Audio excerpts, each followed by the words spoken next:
All right, module number 7, respiratory system. The respiratory system functions to supply oxygen to the body and also to remove carbon dioxide from the body. There are two main parts of the respiratory system. You have an air conducting portion that brings the air to the lungs, and you have a gas exchange portion where the oxygen is brought into the lungs and the carbon dioxide is removed. The conducting portion of the respiratory system, like I said, moves air in and out of the body, and it also filters, warms, and moistens the incoming air. So these are the two portions. The air conducting portion is pictured in this picture right here. So you've got the nose and the mouth, and the oxygen comes in and goes into the lungs here. And then you have the gas exchange portion here. And we're going to talk about those in just 1 second. Another sort of thing that the respiratory system structures are important for is producing sound. So in humans, sound is produced by the vocal cords. So this is a picture here. This is what the vocal cords look like. They are located, if we look up at this figure up here, you have the mouth, and you go down past the epiglottis. And if you remember back to the digestive system, we talked about how the epiglottis is important for preventing food from going down into the lungs. It directs the food down into the stomach. So just beyond the epiglottis here is where you will find the vocal cords. And then you have the trachea down into the lungs. Inside lungs, you have a structure called the alveoli, and the alveoli are the site of gas exchange, and they're teeny little thin-walled sacs. If you think back to that picture I just showed you, sort of look like a bunch of balloons on the end of sticks. Those are the alveoli. They are a single layer of flat epithelial cells where you have diffusion, and that diffusion is oxygen moving from the lungs into the alveoli and out into the body, and then the carbon dioxide coming the other way. So the capillary beds, you have capillary beds that surround the alveoli, and they pick up the oxygen, and that lets the oxygen enter into the blood system, and then the carbon dioxide comes out of the blood into the alveoli and then is exhaled by the body. The control of breathing and respiration is done so you have air. It's moved in and out of the lungs by changes in pressure.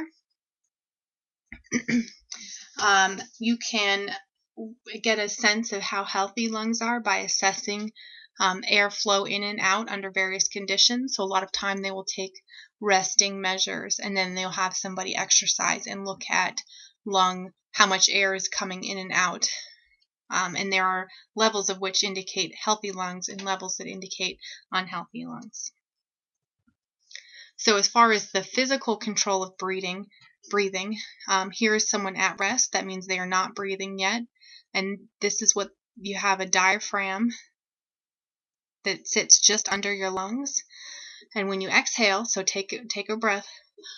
When you exhale, the diaphragm actually contracts, which makes your muscles pull down your ribs and helps move your breastbone up and outwards so that your lungs fill up with air. So you can sort of get a sense. You take a deep breath in, and you can feel your chest inflating, and that's with the oxygen. Breathing is primarily controlled by something particular place in your brain. So you have nerve cells in this breathing center, and they send impulses down to the diaphragm and the intercostal muscles, which causes them to contract. And then the volume of the thoracic cavity increases, so it allows your lungs to fill with air. When the impulses stop, the breathing in process or inspiration ends, and then air is then expelled passively, meaning it's just a process that your lungs are filling up with air, and then passively, meaning it doesn't take energy for air to be expelled from the chest back to the normal position. This is another negative feedback loop, and we're really not going to get into the specifics of it, but just know that breathing is a negative feedback process. Like I mentioned before, oxygen and carbon dioxide diffuse across the alveoli and capillary walls. So here's an alveolus. It's a single alveoli, and it's surrounded by a capillary. You have all these little capillaries that are surrounding it, and you have oxygen that diffuses out of the alveoli into the capillaries, and carbon dioxide that goes the other way. And if you remember, diffusion is a process where things go from high concentration to low concentration. Okay, so the concentration of oxygen is high in the alveoli, so it goes out, and the concentration of carbon dioxide, or CO2, is low in the alveoli, so it goes in.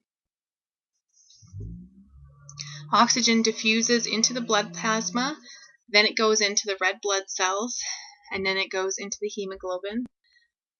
Carbon dioxide, on the other hand, enters the red blood cells into the bloodstream. Then what happens is it actually is converted into something called carbonic acid. And then another process happens that really is kind of beyond the scope of what we need to know here. But it's actually something called bicarbonate ions that diffuse out of the red blood cells.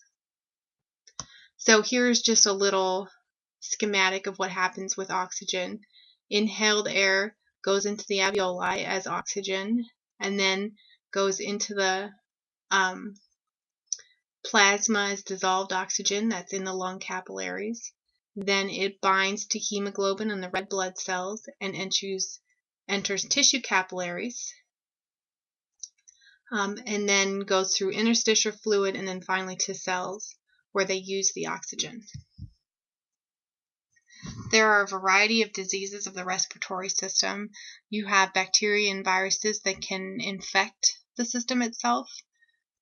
I'm sure a lot of us have had various different viruses that affect our respiratory system, like a cold. Respiratory infections can also spread to other organ systems, which can cause lots of problems. The lungs are susceptible to airborne materials such as asbestos, which is not good and can cause cancer. Asthma is typically an allergic reaction to airborne irritants or other stimulants. People are affected by chronic bronchitis, which is an irritation of the lungs and bronchial passages, which often causes a lot of coughing. Then another sort of typical hallmark problem with the respiratory system is lung cancer. So this would be what a healthy lung looks like. This is post-mortem, so sort of after death, human lung. And then this is someone that was affected by lung cancer, and you can see just the difference in the tissue, that this tissue here has been really negatively affected by the smoking, which has caused tumors and lung cancer.